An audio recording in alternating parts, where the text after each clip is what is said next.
Hi guys, welcome to Biology B. This is the second part of the series Secondary Metabolites.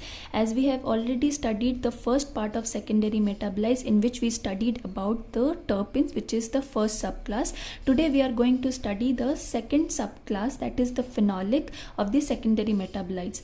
As I have already mentioned about secondary metabolites function, just a brief overview. What does it serves? It helps in plant stress and survival. Okay, whenever a plant undergoes stress like drought or any kind of bacterial infection, that is the time when the secondary metabolites comes into play and helps in survival of the plants. Now coming directly to the topic of phenolics.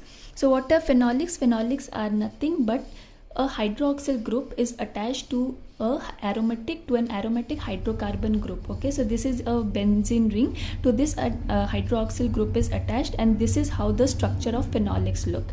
Okay, so now coming to biosynthesis part. How is it biosynthesized? So the biosynthesis of phenolics, it happens with the help of shikimic acid pathway. It is a nice quirky name and it's very easy to remember the pathway, and it is one of the questions that is asked in all the competitive exams like CSI or NET, that by which pathway the phenolics are made. So you should always remember that it is made from shikimic acid pathway, and the precursor of a shikimic acid pathway or the phenolic biosynthesis is erythrose 4-phosphate and phosphoenol pyruvate. The erythrose 4-phosphate, it comes from the HMP pathway. Okay, so what is HMP pathway? HMP pathway, it is hexose monophosphate shunt.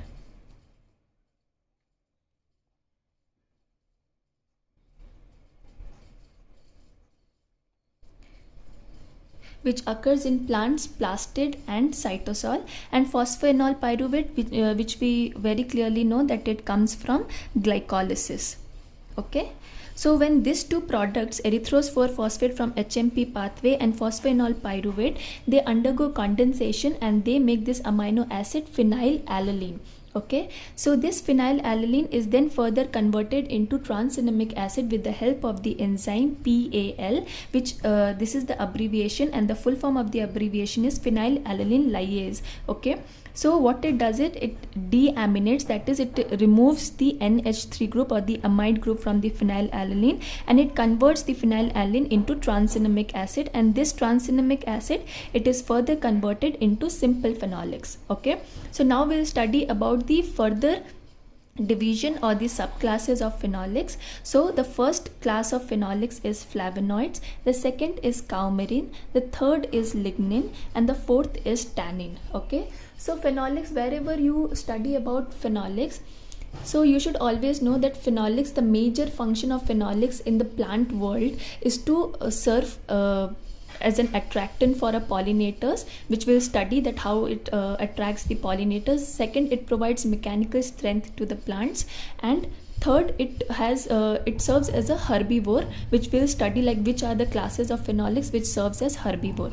Now coming to the first class of phenolics, which is the flavonoids. Okay, so flavonoids, it is further divided into classes, which are examples: anthocyanin, flavones, flavonols and flavonoids. Okay, so anthocyanin, as I've already mentioned, that phenolics, it facilitates the process of pollination. So anthocyanin is the pigment which is responsible for the coloration or imparting color into the flowers, which helps in attracting the pollinators. Okay, and before I forget to mention, flavonoids, it is the largest class of phenolics. Okay, it is the most abundant phenolics. Okay, so this is what it does. It is anthocyanin is also an accessory pigment in photosynthesis, and its basic purpose is to facilitate the process of pollination by imparting color. Okay, similarly carotenoids, it is also one of the examples of flavonoids which imparts red, yellow and orange color, and especially in carrot, oranges, it is because of carotenoids that it has got red, yellow or orange color. Okay, so this carotenoids also belongs to the class of flavonoids. Okay, now coming to flavones and flavanols. Its major function, it comes into play in the process of nitrogen fixation. Okay, how does it facilitates the process of nitrogen fixation? Whenever when the nitrogen fixation happens, the plant root hair, it release some chemical substances, right, which serves as a chemical signal, or if I have to mention this term, then it is called as chemotaxis, right? So the plant root hair, it release some exudates or chemicals which serves as a signaling molecule as the for the rhizobium, and whenever this rhizobium, it senses the chemical signal which is released by the plant roots, it is attracted towards the plant root hair.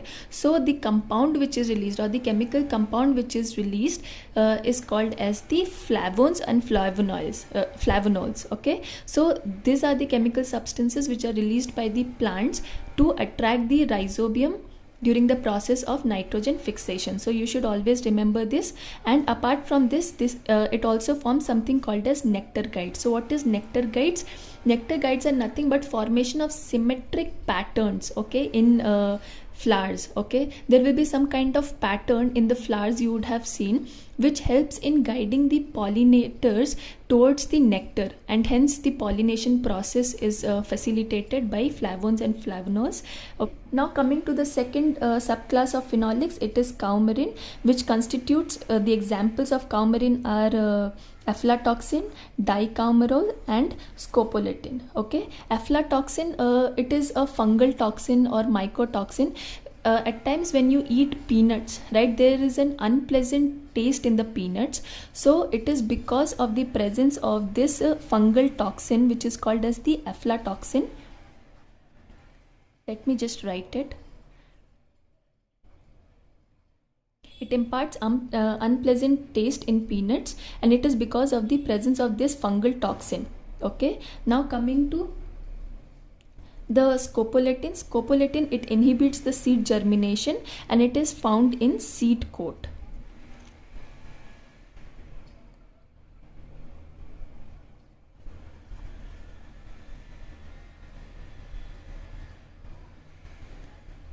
Okay, and dicoumarol, it is a powerful anticoagulant. Okay, now coming to the third class of phenolics, it is lignin.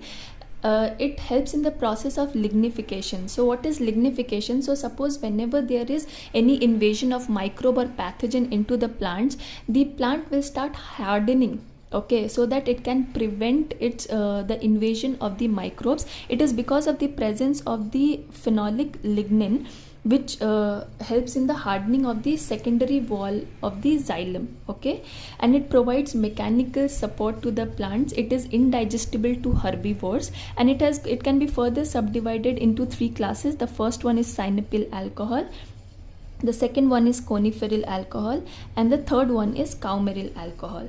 Okay, and the final class of phenolic is tannin, which is formed by the polymerization of the flavonoid units, and its function is to protect against the microbe. Okay, so that's all about phenolics. We will study about alkaloids and glycosides in our third lecture, which will be in the series of secondary metabolites. Thank you so much for watching.